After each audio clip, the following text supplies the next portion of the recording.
Yo.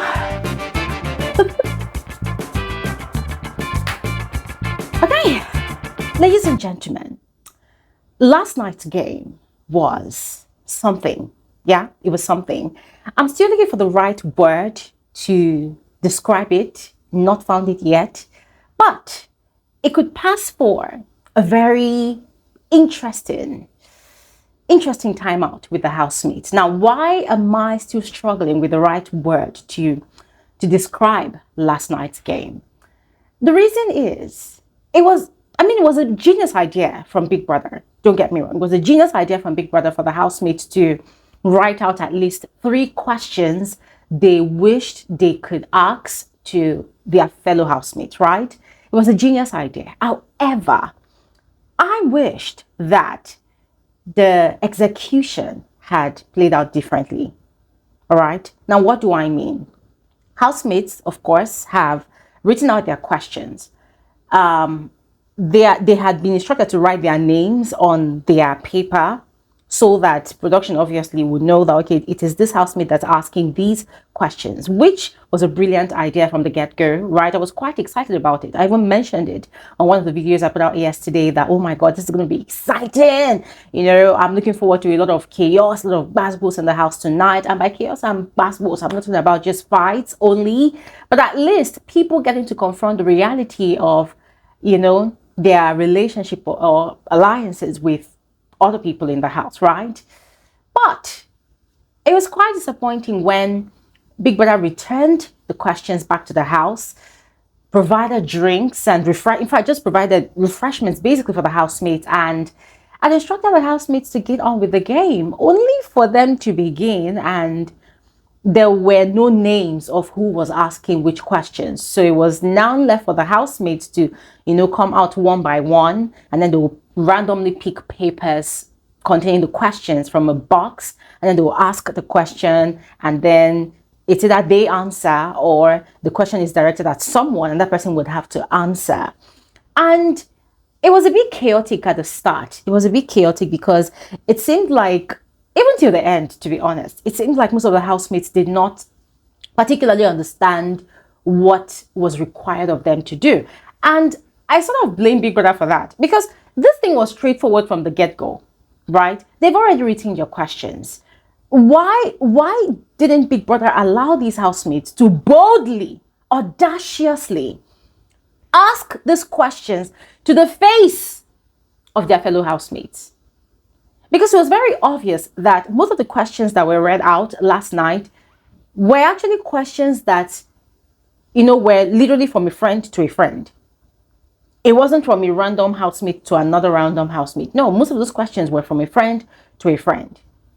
I mean, I get the whole element of keep them guessing, you know, keep their mind troubled. I get it. But this is the show yourself season, right? It's not the be a coward season. So one would have expected that for such a game, the housemates should be bold enough to ask these questions to the faces of their fellow housemates. I mean, there was something like that happened during one season of Big Brother and Zamzi, the South African version of the show. And it was explosive, really explosive.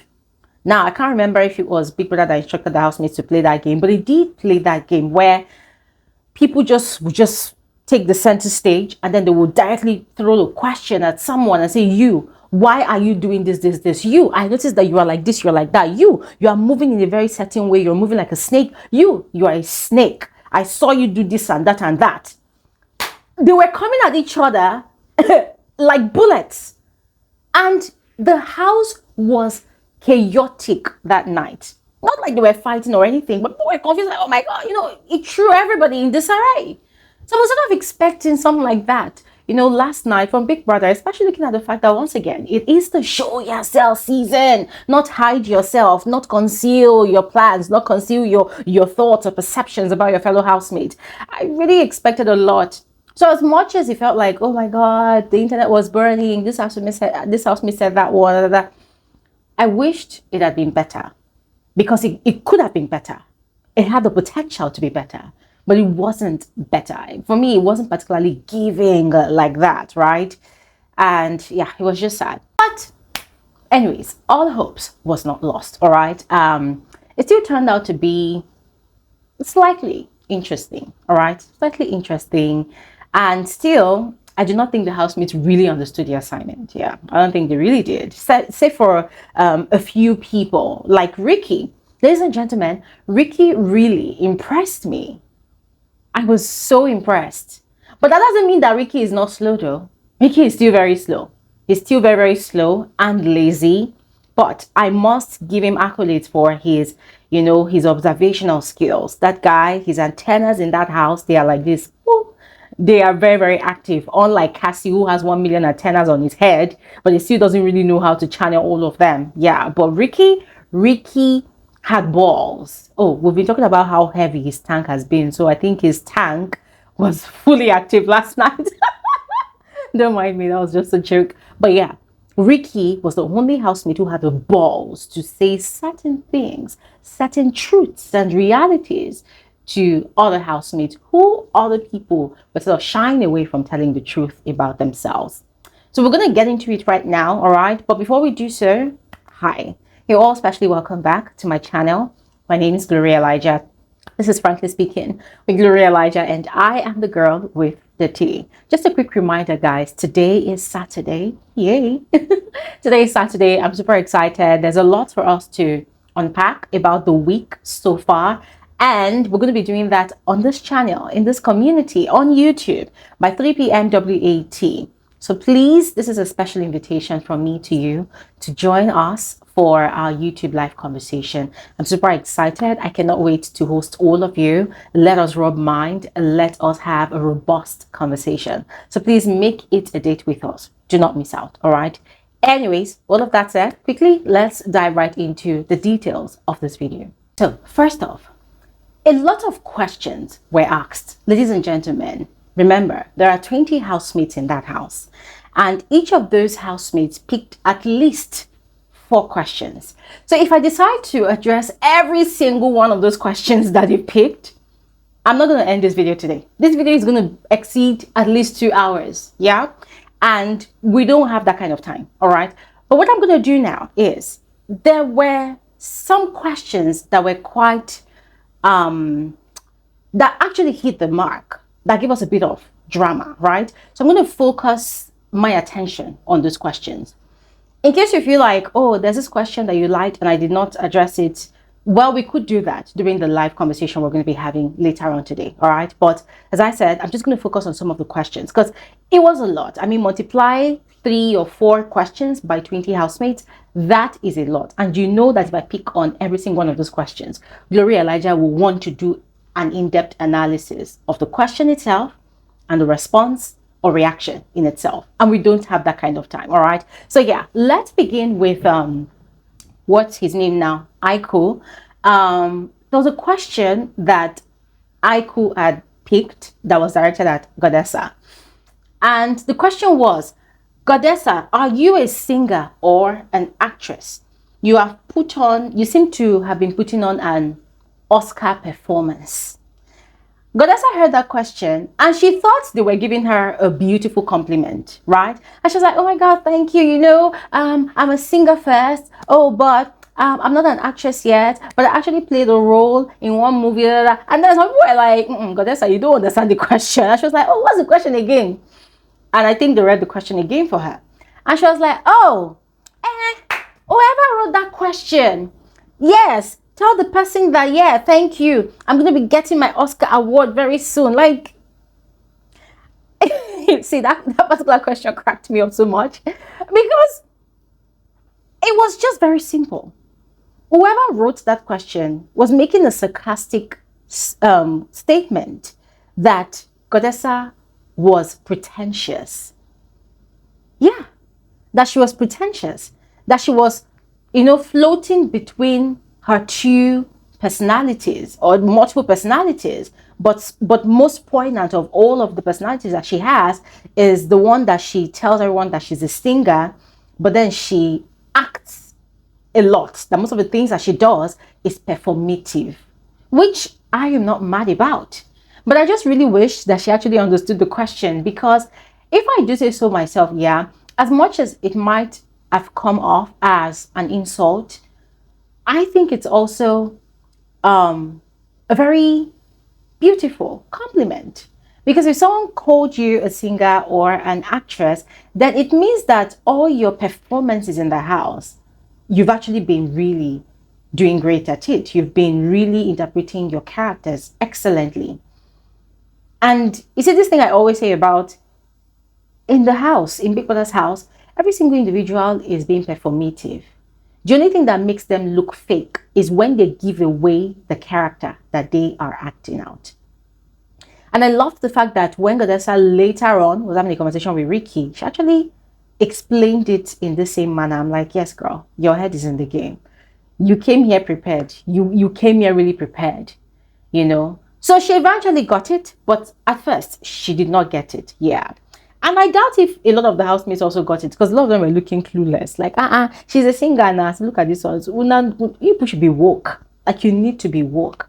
Anyways, next person was Araga. Araga picked the question that I'd asked him. What's your reason for being in the house? You see that question? That was also another sarcastic question, another indirect insult, sort of questioning Araga's existence in that house. Whoever wrote that question was indirectly telling Araga that, dude, you're boring. Dude, you're a furniture in this house. Dude, you have no personality aside GODDESSA. Dude, we don't see you in this house because you're always around GODDESSA. You're always following GODDESSA around. That was what that question was. But Araga thought maybe they were asking him, oh, tell us about the reason why you are in this house. Like, he thinks whoever asked the question was actually interested in getting to know him better. And Jude, confidently, of course, was telling us about, oh, I came here because I want to grow my brand, Araga. I'm like, bro, nobody is interested at this point. You already said that on the day of introduction and also on your personal introduction to your fellow housemates. We don't care anymore at this point because you're not even really selling yourself like that. You're not really even showing us your reason for being in the house. And then there were so many other questions. There was this one that he picked that said, oh, Abby, why are you in everybody's business? And I love the fact that Abby said, well, because I want to be. Kill yourself or come and beat me. And then there was another question again. He said, Araga, why are you most excited when there's a fight in the house? And there was this response that he gave, something about, oh, because I know I'm a very quiet person, but I want people to know that I'm very... ladies and gentlemen, I'm sorry, but most of the responses that Araga was giving, in his mind, the guy thought he was actually dropping bars. But it wasn't giving. And I was just looking at this guy like this. I said, bro, such a waste of slot. Such a waste. Anyways, moving on. Next, there was this question that Barry had picked from the box. It was once again directed at GODDESSA. It says, GODDESSA, do you really want to be with Araga? And she proudly gave a response. According to her, you don't say no to a guy that makes you breakfast, lunch, and dinner. You don't say no to a guy that tells you what to wear. You don't say no to a guy. She was just going on and on, you know, giving him his flowers. And of course, Araga deserves his flowers because he literally does everything for GODDESSA. She doesn't lift a finger in that house. Yeah, he does everything for her. And you could see Araga's face. His ego was massive on his forehead. The guy was like, you know, that's the way he smiles. And the guy he was feeling himself. He was so happy. And he was happier because it was Barry who picked that question. It was so funny. But yeah, moving on. There was this question that Barry also picked. It was for Nomi. It says, Nomi, do you enjoy being here? If yes, do you believe the housemates are worth your time, your energy, or time? And she said, yes. Yes to both. Yeah. So do you believe the housemates are not worth your energy? Not worth. I made a mistake before. And she said, yes. So yes to the fact that she's happy being in the house. And yes to the fact that she believes that the housemates are not worth her energy. And the housemates could not say anything. I mean, it was like a mic dropping moment. She just said it and mic drop. Nobody could say bing. And I'm just looking at this girl. I'm looking at the house and I say, chai. You see, There's nothing anybody will tell me. This show this season, production specially created it for Nomi. They said, girl, go inside there, do nonsense, do whatever you want to do. Now you go win this show. I'm telling you. And I put out a tweet. I said, if this girl is declared the winner, I ain't going to be surprised. I won't. I won't be surprised. Well, anyways, moving on. Oyin gave a very brilliant response to a question that was thrown to her. I think it was actually Blutopia that actually picked that question, if I'm not mistaken. It says, Oyin, are you being fake? It means the housemate in the house wants to know if she's being fake or if she's copying the strategy of a previous housemate from another season. And Oyin's response was, if you think I'm being fake, if you think I'm being too much, then it means you're not doing enough. Simple and short. Ladies and gentlemen, see ya, I love people who are audacious. I will never stop saying it. She said it. If you think I'm being fake, then it means you're not doing enough. Period. Period. And that's a fact. Anyways, a question was thrown. It says, who is using friendship or relationship to gain attention in the house? And they said it was Temi. Temi is using friendship, whilst Bells is using relationship. And I think, was it Bluthopia that gave that response? I don't think she's quite intuitive enough in that house. Because if you think about it, the reality is the person who is actually using relationship to get attention in that house is obviously Goddessa. It can never be Bells. Getting attention from where, from who? The person was trying to give the impression that Bells is over. I said, nah, this one is not even inside that house. It's very glaring for all to see that it's Goddessa that's using relationship to get attention with her own entanglements and triangle situation that she's trying to play out. That's exactly what she's doing. It was a question of the most strategic friendships in the house. It was Chimsom Chuka that actually picked this question, and he had tagged Temi and Tram's friendship.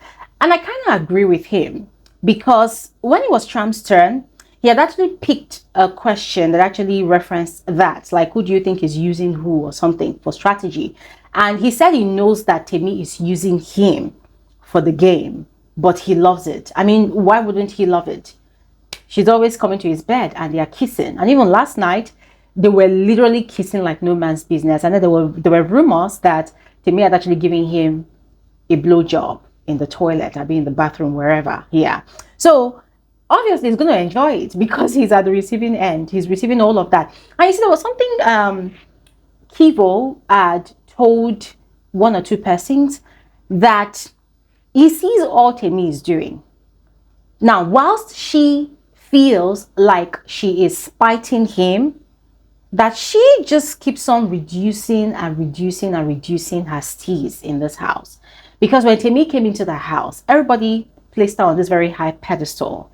Everybody saw her as this no-nonsense girl, this girl that knows her worth, her value. Look at the massive display she made on the first Saturday night when they wanted to play the truth or dare game, and she refused to kiss anybody, talking about, oh my God, self-preservation, I can't kiss anybody, I'm still a child, and then suddenly she decided to choose the one guy who is more like the biggest gigolo or flirt in the house, and that is the person that she chose to be kissing and doing stuffs with beneath the sheets. That for him, he's not even mad at what she's doing, because every time he sees her and what she's doing, it's like that regard, that the respect that he had for her from the very get-go, it's suddenly crumbled. He doesn't regard her anymore. He doesn't rate her anymore. That respect is gone. What made him like her before was pure admiration for her character, you know, the way she preserved herself, the way she protected herself from all the wild things happening in this house. And, you know, listening to Keivo, ladies and gentlemen, I just could not help but agree with him 100%. However, I'm like, someone needs to remind Keivo that, listen, all of you are competing for whatever it is you're competing for. Fame, popularity, the platform, connection that comes with being in Big Brother's house, and more importantly, the money, right? So even the most righteous person in that house could likely compromise. Yeah, they could likely compromise at one point or the other just to get ahead in the game, just to buy longevity in the house and possibly win the show. And that's exactly what Temi is doing. Can you be entirely mad at it? Well, for us, the viewers, we're not mad at it. But it's quite understandable that he, who had such a connection with her before, will feel the way he feels. And it's fine. All right, it's fine. Anyways, there was another question. And this one was to Goddessa. It said, Goddessa, why did you turn down Barry? That's Barry's invitation to the head of house loft. And Goddessa had given that her excuse again. Oh, I did not do it for any of the guys involved. I did it for myself. I felt like I did not have enough connection with Barry to share the same bed with him. I say, yeah, girl, we understand. We understand. It's okay. It's okay. We understand. That's why you did not want to leave your bed to Barry's bed, because you've been knocking with Araga every night. Oh, is that what you did last night? We did see it. Anyways, there was another question. This one now was thrown to Bells. They said, Bells, do you think your relationship is genuine? And guys, it was quite interesting how long it took for Bells to respond to that question, because all through the game, Bells and Yusuf, they were acting like they are not together, and they kept on saying that, oh, they're just friends, they're just friends. She said yes, she thinks the relationship is genuine. But guess what? Last night, they had done stuff. I can't say they actually shagged, I can't say, but it was the same way Araga was entering Goddessa 2 nights ago that Yusuf was also doing the same thing to Bells. I don't know what he was doing. I don't know where his fingers were. I don't know where his whatever were. I don't know, but it felt like they were doing stuff. And it was also quite interesting because during the game, there was a question that was thrown to Yusuf, that Yusuf, have you and Bells had sex yet? And he said, not yet. Oh, they said, have you people had sex in the house? He said, not yet. So when I saw them doing things last night, like it was quite intense, I'm like, oh, because you said not yet, you shall want to now finally do it. Ladies and gentlemen, hectic. Fast forward to Ricky's turn now, because his questions were quite interesting. All right, most of the other questions that the other housemates picked, they were quite familiar. You know, they're mostly things that we have actually discussed on this platform before. All right, but now on to Ricky's turn. Ricky had picked a question, and it's asked, who is secretly jealous of another housemate? And he had instantly mentioned Goddessa. And ladies and gentlemen, it was so funny because Goddessa almost went crazy. She was like, wait, hold on a second. You can't do that. You can't do that. Everybody was like, no, we are only picking questions from the box and asking. Nobody is saying you should give any replies or reactions. We're asking questions, and whoever is the one asking questions has every right to respond to the question because it is their question. Goddessa wanted to, like, she wanted to break her head because for her, how can they say that I'm jealous of nature? You know? So Ricky had cited his own instances, and then he had also cited the question Ebuka had asked to Goddessa the night that Nature had left the house. Now, second question was the most attractive housemate that he hasn't admitted yet. And he had mentioned Oyin. And ladies and gentlemen, see here, for that one, I agreed with Ricky 100%. Because when you look at Oyin, Oyin has one of the sexiest bodies in that house. She is hot. Oyin is stunning. Her face card, it's like maybe because of the character that she's putting on display, it's like it doesn't allow people to really see her very aesthetically pleasing self. That girl is gorgeous. Imagine if Oyin came with a British accent or an American accent or a French accent or just came with an accent. I'm telling you that all the guys will be chasing that girl like flies. Oyin is stunning. With or without makeup, she is stunning. She's gorgeous. Her body is gorgeous. So the fact that Ricky mentioned her name, I said, yes, you've got passes from me. You've really got passes from me. When it was Oyin's turn, there was a question that she had actually picked that was directed at Shiba. It says, Shiba, do you have an alliance with Goddessa or a friendship? And I was so glad that that question had come up, because if you all recall, when I analyzed Shiba's diary session, I had mentioned that she was accusing a lot of the housemates of building alliances whilst she was the only person that was building genuine friendships. And for me, I had argued that no, you can't be in Big Brother's house and claim that what you are building is solely a genuine friendship, whilst others are building an alliance. It makes it look like yours is the only one that actually has substance and depth, and then the others are just shallow connections. Yeah, you can't really say that in Big Brother's house. Because of course everybody is being strategic, right? So she was trying to make it look like she's not being strategic, she's just being herself, whilst everybody else are gamers. So the question was asked to her, and she had said, oh, if I'm being fake, then I'm being fake with love because I love my girl. And she and Godessa, they were just doing those their flimsy things. And it was quite funny to me because was it not just last week that Godessa started doubting Shiba's loyalty, didn't speak to Shiba for a whole day, and Shiba sensed it. And I mean, these two girls, they know that they are both threats to each other. So it's more of a situation like keep your enemies closer. That is what I see when I look at their relationship.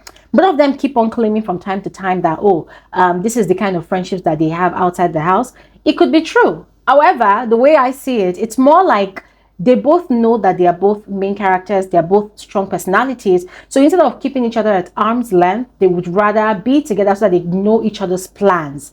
And the interesting part is they never know what each other is thinking at every given point in time, because the game is the game, of course. Anyways, moving on, there was a question that Temi had picked, and it was a question of two housemates who should get together.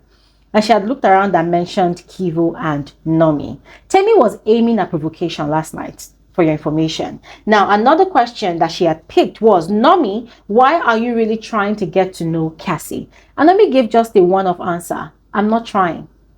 She didn't even bother giving further explanation. She was like, I'm not trying. And I found it very interesting because when it was Nomi's turn, she had picked a question that had asked, is it something about who are you missing in this house, or who are you still wishing to be friends with in this house, or something like that. And she had mentioned Temi's name. But later on, just as she had done the night before, she was explaining that the fact that she misses her friendship with Temi, it does not mean that she still wants to reconcile, that she does not want to reconcile. She just missed what they had. I said, we'll find out if the opportunity presents itself. We'll find out if you would want to reconnect with your old friend. Moving on, when it was Godessa's turn, she had picked a question that had asked who she would trust the least with a secret. She had mentioned Nomi's name, and I totally understood why she did that. Ladies and gentlemen, cast your mind back to week 2, when Godessa and Temi had a conversation where they were psychoanalyzing Nomi's character. And Godessa had said that with the way Nomi insults people with their families, whenever she has issues with them, that she could never trust Nomi with anything personal. She would never tell Nomi anything personal about her life, because Nomi seems to guard information about her personal life and background.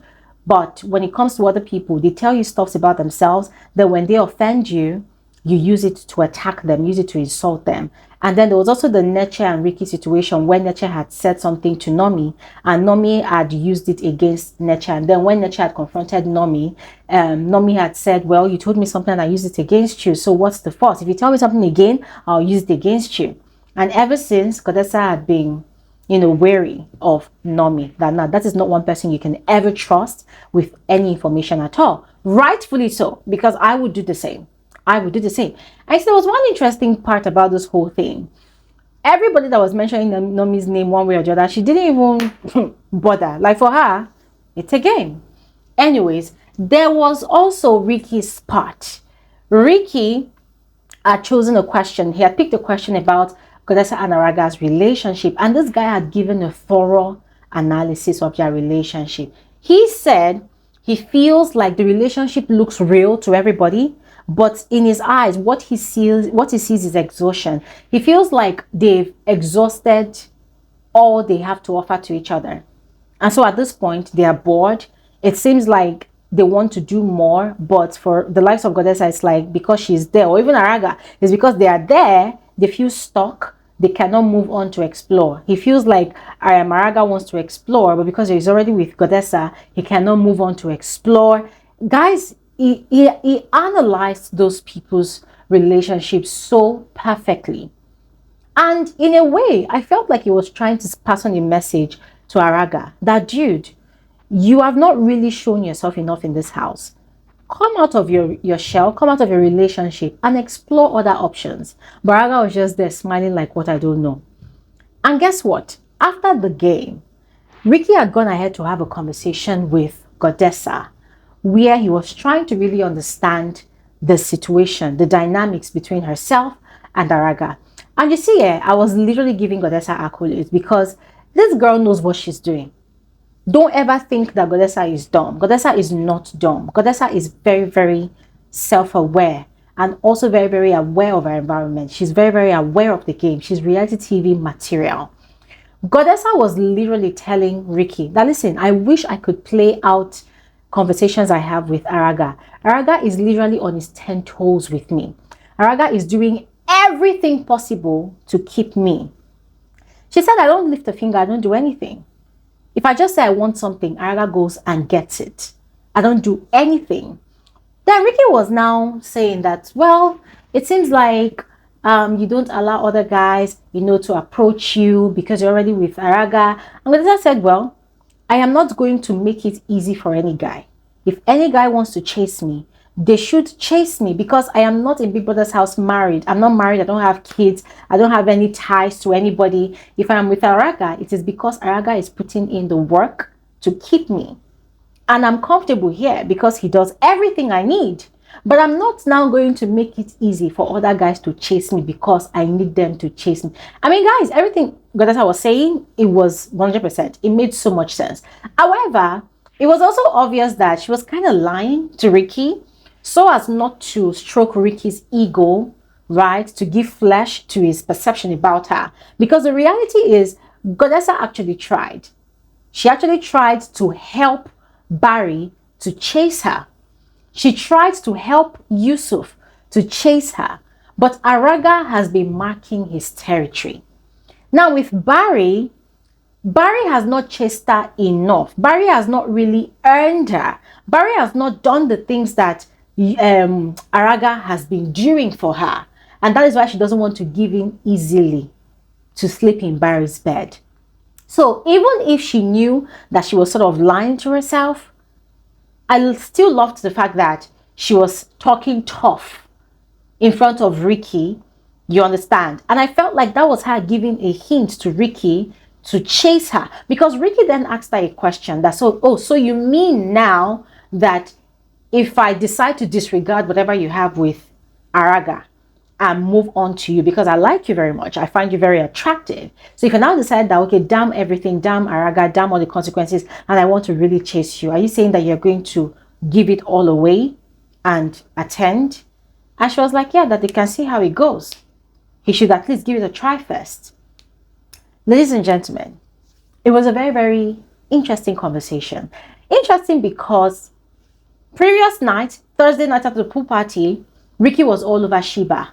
Yesterday morning, Friday morning, Ricky was all over Sheba. Even told a lie that he was married just to get Sheba. And then at night, after the game, he was making advances at Goddessa. And I'm like, okay, Ricky is awake now. Ricky is awake now. I'm quite impressed. Let us see if truly he's going to pursue Goddessa in that house. And I want to really even see how he intends to go about it. Because we know that this whole thing of making breakfast, lunch, and dinner for a girl, Ricky is equally good at it because he did it for Nature in week 1. So Araga is doing it already for Goddessa. She's enjoying the princess treatment. I want to now see if Ricky is going to supersede all what Araga has been doing for Goddessa and if she's going to give in to his demands. Now, speaking of Goddessa, later on that night after the game, she had gone ahead to go and spill the tea to her friends, Sheba and Temi. And Sheba was taken aback because she was now telling Goddessa that it was the same guy that was making advances on her earlier in the day and the previous night and every other time. And Goddessa is actually fully aware, So the whole thing is quite interesting because it seems like these girls, they understand what's happening and they're ready to play ball. So for me personally, now that it is out there between these two friends, that this particular guy that is chasing me is also chasing you, I want to see if they will jointly play the game, if they will collaborate to play Ricky, or if that thing of jealousy will creep in to destroy what they have built as a friendship or an alliance. Ladies and gentlemen, let me know what you think about that. Anyways, ladies and gentlemen, to end the night, the housemates got really busy, most of them at least. Yusuf and Bells, they were caught up in a very, very steamy session of kissing and smooching. I can't say if they did have sex though, I can't say, but there was so much movement beneath the sheets that it really seemed like they had sex. I don't know. There was also Temi and Tram. I'd mentioned it before. Those two got busy, like they were really doing the most. For Yusuf and Bells, they had an audience. There was Barry, there was Bluthopia, there was what's his name now, Chimsom Chuka. They were literally watching, you know, but later on they left. So the house was quite steamy last night. It felt like the whole question and answer game really got a lot of people horny or riled up, whichever way. And yeah, it was fun for them. But yeah, I'm going to stop talking here right now because I would love to hear from all of you. So please go ahead and share your thoughts in the comment section below. I'll see you guys on another video soon. Thanks for watching. Have an amazing day. Bye.